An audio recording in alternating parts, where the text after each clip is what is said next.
Mantan staf khusus Menteri ESDM tahun 2014, Said Didu menilai Presiden ke-7 RI, Joko Widodo telah melakukan 5 kebohongan terkait kasus ijazah palsu.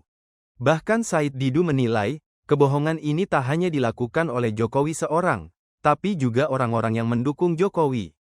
Menurut saya ada 5 kebohongan yang mau disembunyikan oleh mereka. Mereka bukan hanya Jokowi, kata Said Didu dalam konferensi persnya bersama Roy Suryo dan TPUA terkait naiknya status kasus pencemaran nama baik Jokowi di Jakarta, pada Senin tanggal 14 Juli tahun 2025, dilansir Kompas TV. Said Didu mengungkap, kebohongan pertama adalah soal identitas Jokowi.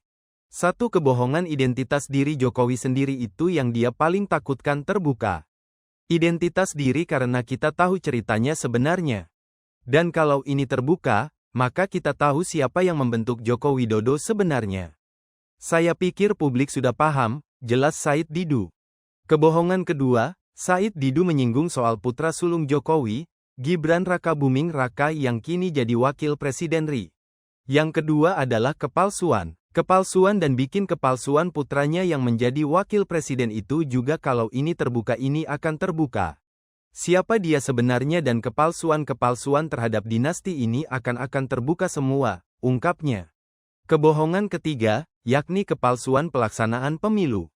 Menurut ex-staf khusus Menteri ESDM ini, jika kebohongan soal ijazah Jokowi ini terungkap, maka masalah kepalsuan pemilu juga akan terungkap. Yang ketiga adalah kepalsuan pemilu yang sudah dilakukan oleh dia itu juga akan terbuka. Kebohongan-kebohongan itu akan terbuka, terang Said Didu. Kemudian kebohongan keempat, soal korupsi selama Jokowi menjabat sebagai presiden. Yang keempat adalah kebohongan korupsi yang ribuan triliun itu akan terbuka. Ribuan triliun korupsi yang terjadi selama rezim Jokowi dulu, jelas Said Didu. Terakhir, kebohongan kelima terkait kebohongan tukang-tukang survei.